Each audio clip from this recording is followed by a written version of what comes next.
What's up guys, bareng gue Erpan. iOS 18.6 beberapa hari lalu udah dirilis Apple secara resmi, dan gue pengen bagiin pengalaman gue selama 2-3 harian pakai iOS 18.6. Hati-hati juga kalau iPhone kalian adalah iPhone X Inter, jangan dulu update sebelum nonton video ini. So, langsung aja kita mulai. Let's go.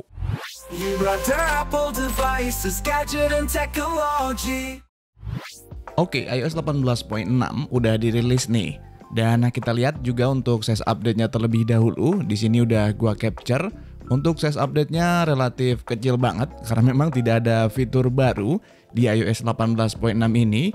Ini adalah iPhone XR yang gua install, dan di sini kita lihat ada iOS-nya di 608,2 MB. Ya cuma 600 MB-an doang, relatif kecil. Dan di iPhone setiap orang itu pasti beda-beda tergantung dengan iPhone-nya iPhone berapa dan update dari iOS berapa.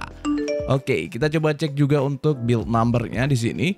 Untuk build number-nya ada di 22G86. Buat teman-teman yang udah ada di versi RC, kalian juga tinggal matiin aja versi RC-nya, nanti akan muncul update terbaru dari iOS-nya. Untuk iPhone storage, ini juga harusnya ada peningkatan yang lebih baik. Kita coba, oke, loadingnya cepat, kita buka ke bawah. Mantap ya. Teman-teman bisa lihat iOS-nya cuma 12 GB standar. Untuk sistem datanya itu kecil banget. Tadinya itu bergiga-giga, bahkan sekarang malah ngecil nih. Cuman 842,4 MB. Karena iPhone ini memang iPhone kedua, jadi memang nggak terlalu banyak datanya. Tiap user akan beda-beda. Tapi memang ini ada kompresi, ada penurunan dari sistem datanya. Tadinya itu lebih gede dari ini, jadi sekarang ternyata lebih kecil untuk sistem datanya. Mantap sih ini, lebih efisien. Nah, lalu ada update apa lagi? Yaitu adalah bagian modem firmware-nya. Bisa teman-teman lihat di sini.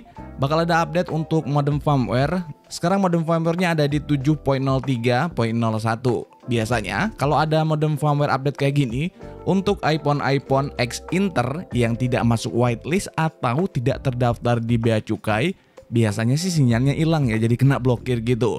Tapi buat kalian gimana yang punya iPhone X Inter yang non bea cukai? Apakah X Inter kalian masih aman-aman aja atau udah kena blokir? Boleh ceritain di kolom komentar. Terus nih, apa aja sih yang baru di iOS 18.6 atau peningkatan apa aja? Yang pertama yang perlu teman-teman tahu, tidak ada fitur baru di iOS 18.6 ini. Karena memang sepertinya Apple lebih memfokuskan fitur-fitur terbaru itu di iOS 26. Jadi sekarang itu lebih kepada untuk stabilitas dan keamanan doang. Yang pertama adalah adanya peningkatan stabilitas atau peningkatan keamanan dari bugs-bugs dan dari kemungkinan malware yang masuk ke sistem di iOS 18. Lalu yang kedua adalah peningkatan dari kualitas konektivitasnya, dan gue udah coba. Gue tadi coba kirim beberapa file AirDrop dari Mac Mini gue, Mac Mini M4, ke iPhone XR ini. Relatively sekarang ternyata memang terlihat lebih lancar. Kadang biasanya ada loadingnya suka lama gitu, suka stuck sendiri, setelah berapa persen tuh stuck, baru beberapa kemudian lanjut lagi. Tapi tadi gue coba berkali-kali udah aman. Filenya itu baik file video maupun file foto maupun file-file yang kecil kayak dokumen atau hal-hal yang lainnya yang memang kecil. Baik ukuran filenya gede atau kecil, relatif aman untuk konektivitasnya.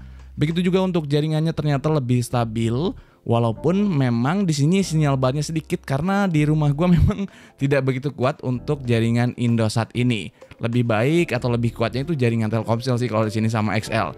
Jadi jaringan barnya yang minim ini bukan karena iOS-nya, lebih kepada karena lokasinya aja sih. Terus nih ya, untuk region yang khusus ada di Uni Eropa, ternyata mereka itu udah support untuk install aplikasi di luar dari App Store. Jadi kalau diinstal aplikasi dari website untuk Uni Eropa itu udah support. Tapi untuk Indonesia memang belum support sampai saat ini. Mungkin nanti bertahap, kita tunggu aja. Lalu berikutnya adalah perbaikan yang menurutku sangat penting adalah di bagian sini. Di bagian iCloud, kadang beberapa kesempatan ketika kita melakukan backup iCloud itu kadang nggak bisa nge-backup, malah stuck atau memang nggak bisa sama sekali backup iCloud. Tapi sekarang udah gue coba di sini. Kalau kalian mau coba juga silahkan masuk aja ke akun iCloud kalian di menu setting, lalu lakukan backup now. Apakah memang backupnya ini bisa kalian lakukan atau masih error-error? Harusnya sih sekarang udah bisa ya. Karena tadi gue udah coba di iPhone yang lain juga aman. Untuk iPhone XR juga ini harusnya aman di iOS 18.6. Karena klaim Apple adalah adanya perbaikan di bagian iCloud yang kadang-kadang ketika melakukan backup itu nggak bisa. Perbaikan yang lainnya adalah di bagian App Library atau di bagian Photos. ada beberapa bugs di mana movie memories itu sebelumnya nggak bisa di-share, tapi sekarang udah bisa melakukan share di semua folder atau di semua bagian yang ada di photosnya. Itu udah bisa berjalan normal, lancar, dan udah nggak kendala lagi. Nah, buat kalian yang memang udah ada di iOS 18.6, udah install, coba kalian cek juga ke App Store, masuk ke akun kalian di bagian kanan atas ini, lalu kalian bisa cek di sini ada semua aplikasi-aplikasi yang memang minta diupdate menyesuaikan dengan iOS terbaru. Tinggal kalian lakukan update aja di sini, klik aja update all, nanti semua aplikasi-aplikasi yang minta diupdate otomatis akan terupdate dengan sendirinya. Jangan lupa setelah update lakukan juga force restart, kalian tekan tombol di volume up, volume down, tekan dan tahan tombol power sampai handphonenya mati, tahan terus tombol powernya. Lalu ketika handphonenya nyala, muncul logo Apple, baru dilepas untuk tombol powernya. Untuk tutorialnya, linknya ada di deskripsi. Barangkali dengan teori kayak gini kurang jelas, gue udah coba praktekin dan bikin videonya juga yang lalu-lalu. Tinggal kalian coba aja, kalau masih bingung lihat aja videonya ada di deskripsi, oke? Dan berikutnya adalah untuk urusan performance. Ini udah gue coba lakukan juga pengujian di atas kertas. Di sini teman-teman bisa lihat untuk GPU-nya didapat skor 5800. Sementara untuk CPU-nya bisa teman-teman lihat juga di sini. Skor untuk single core-nya ada di 1098 dan untuk multi core-nya ada di 2616. Nah, selama gua pakai 2-3 harian ini, overall secara performa memang tidak ada peningkatan yang signifikan yang berasa banget dari iOS 18.5. Mirip-mirip aja, sama-sama aja. Cuman yang gua notice di sini gua ngerasa baterainya sedikit lebih boros daripada iOS 18.5. Gue ngerasa untuk baterai sekarang yang ada di iPhone XR punya gue, walaupun memang ini baterainya baterai gantian, seperti yang udah gue pernah bikin videonya, ini pakai baterai Energizer, artinya dari pihak ketiga bukan original dari Apple. Tapi setelah gue coba beberapa hari ini, gue ngerasa sedikit lebih boros daripada iOS 18.5. Bisa jadi masih proses adaptasi atau bahasa kerennya sih reindexing, atau memang faktanya di iOS 18.6 ini baterainya sedikit agak boros. Tapi sih gue nggak terlalu bermasalah, kan masih dalam kriteria oke-oke aja. Untuk suhu di handphonenya juga relatif aman, nggak sampai terjadi overheating di berbagai aplikasi yang gue coba di sini, di sosial media, terus gue juga main game tipis-tipis, nonton YouTube, terus juga melakukan editing ringan kayak foto atau video. Overall aman, normal, nggak sampai overheating yang berlebih, paling anget-anget aja dan masih sangat bisa dimaklumi dan menurut gua masih sangat normal. Kalau kerja berat agak anget, apalagi nih handphone yang udah relatif tua. Terus mungkin yang banyak nanya adalah apakah wajib update iOS 18.6 ini? Menurut gua sih karena adanya peningkatan security patch, kalau kalian udah ada di iOS 18 sebaiknya diupdate aja. Terus kalau mungkin banyak juga yang nanya, bang, apakah setelah update nanti apakah sinyalnya aman? Jawabannya sederhana dan akan selalu gua ulang. Untuk iPhone yang resmi Indonesia, untuk iPhone yang resmi terdaftar di Bea Cukai, kalau iPhone itu ex Inter atau masuk whitelist pasti aman. Tapi kalau kalian nanya, bang, iPhone X Inter gua LLE aman nggak? Bang, iPhone Inter gua regionnya Singapura aman nggak? Bang, iPhone gua regionnya China aman nggak?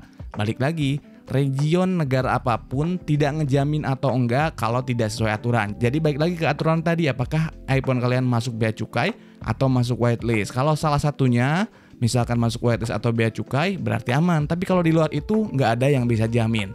Kalaupun ternyata setelah update sinyalnya aman, itu lebih kepada hoki aja sebetulnya, karena secara aturan harusnya itu kena blokir. Jadi intinya buat iPhone X Inter yang masih aman tetap punya resiko kena blokir image selagi itu nggak resmi bea cukai atau masuk whitelist. Titik, itu aja intinya. Jadi kata kuncinya cuma dua, masuk whitelist atau terdaftar di bea cukai, maka iPhone itu permanen. Mau regionnya Amerika, mau regionnya Jepang, mau regionnya Singapura, Hong Kong, Cina, Kanada, Australia, semuanya sama, aturannya nggak dibeda-bedain.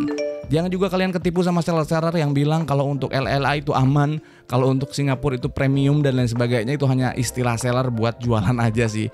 Jangan terlalu percaya, yang penting kalian pegang teguh aturannya. Untuk iPhone X Inter wajib bea cukai atau sudah pernah masuk whitelist. Untuk yang masuk whitelist pastinya adalah iPhone yang rilis lama kayak iPhone XR, iPhone 11, dan iPhone yang lebih tua. Kalau iPhone 12 ke atas itu wajib bea cukai karena rilisnya aja udah 2020 akhir dan aturan IMEI ada di September 2020. Oke? Itu aja informasi pentingnya yang bisa gue share di video kali ini, mudah-mudahan bermanfaat. Jangan lupa tonton juga video-video gue yang lain biar tahu lebih kayak gini. Thanks for watching, see you next video. Bye-bye. Brother Apple devices, gadget and technology. Apple devices, gadget and technology.